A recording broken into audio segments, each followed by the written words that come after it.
Online में आपका स्वागत है। मैं आपको कक्षा 10 की मैथ में आपका वृत्त अभ्यास पढ़ा रहा हूँ। तो वृत्त के आपके पहले वीडियो में वहाँ पे वृत्त के विषय में केवल बताया था कि वृत्त में होती क्या क्या चीज़ें हैं। तो वृत्त में आज जो बताएंगे वह परिमेय को प्रूव करना है। परिमेय को प्रूव करने का मतलब कि यहाँ पे परिमेय में कौन कौन से नियम हैं और कितने प्रमेय हैं उन्हें सॉल्व कराएंगे। तो इन्हीं प्रमेय से रिलेटेड आपके कुछ सवालें भी लगेंगी। जैसे आपका पहला प्रमेय है, ये कह रहा है आपका किसी बाह्य बिंदु से वृत्त पर खींची गई दो स्पर्श रेखाओं की लंबाइयाँ बराबर होती हैं कि नहीं होती हैं। किसी बाह्य बिंदु से अगर हम दो लंबाइयाँ खींचते हैं, दो स्पर्श रेखाएँ खींच दें, तो कह रहा है कि यह आपका जो AB है वह आपका इस AC के बराबर होगा कि नहीं होगा। अगर होगा तो इसे सिद्ध करना है, यानी कि सिद्ध करना है AB बराबर AC। तो यहाँ देखते हैं, अगर हम इनमें अपने से कोई एक रेखा खींचकर केंद्र से मिला दें, तब केंद्र से मिलाएंगे तो ये दो त्रिभुजों में बढ़ जाएगा। जब दो त्रिभुजों में बढ़ गया तो यहाँ पे क्या होगा, हम सर्वांग सम दिखा देंगे इनको। अगर इस त्रिभुज को इस त्रिभुज के सर्वांग सम दिखा दिए तो हम बता सकते हैं कि यह भुजा इसके बराबर है और ये इसके बराबर है और ये आपका तो दोनों में है ही। तो यहाँ पे सर्वांग सम के नियम को समझते हैं। अगर सर्वांग सम के नियम बनते रहेंगे तो सर्वांग सम करना या किसी चीज़ को सर्वांग सम दिखाना आसान होगा। तो सर्वांग सम में या तो आपका क्या होता है, तीन भुजा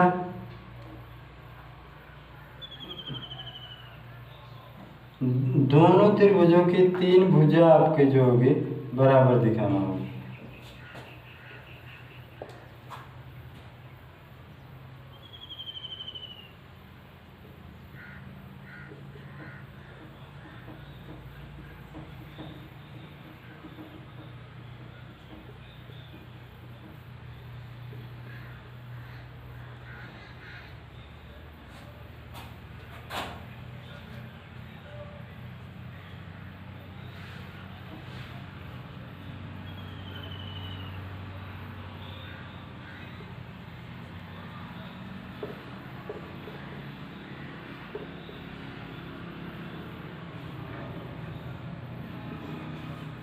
सर्वांग सम में क्या होता है कि सर्वांग सम में या तो आपके दो त्रिभुज दिए जाएं तो दोनों त्रिभुजों में क्या होता है, ये तो दोनों त्रिभुजों की भुजाओं को आपस में बराबर दिखाना है। दो त्रिभुज दिए गए हैं, अगर दोनों त्रिभुजों को सर्वांग सम दिखाने की बात करता है, या तो तीनों भुजा बराबर कर दो, इसकी तीनों भुजा इसकी तीनों भुजा के को एक दूसरे के बराबर दिखाना है एक रूल्स के अनुसार, या तो इसकी दो भुजा और इसकी दो भुजा और एक एक कोण बराबर कर दो, तब भी आपका सर्वांग सम कहलाएगा।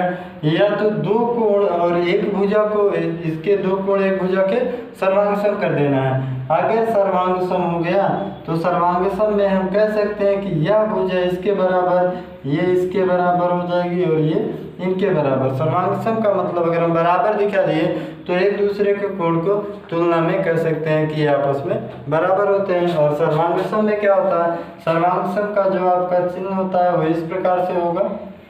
तो यही चीज़ें हम इनमें क्या करते हैं, या तो इन दोनों त्रिभुजों के एक एक कोण और दो दो भुजा को बराबर दिखाएं, या तीनों भुजाएं बराबर या तीनों कोण बराबर दिखा दें, या फिर दो भुजा एक कोण। तो यहाँ पे जो होगा हम दिखाते हैं, पहली चीज तो हम लिख लेते हैं, त्रिभुज हमारा होगा ABO और त्रिभुज ACO में दोनों त्रिभुजों में बात करेंगे तो देखेंगे कि दोनों त्रिभुजों में ये भुजा आई है उभयनिष्ठ है। उभयनिष्ठ का मतलब हो गया जो दोनों का कार्य करे। तो यह आपका इस त्रिभुज को भी बनाने में सहायक है, इस त्रिभुज को भी बनाने में सहायक है।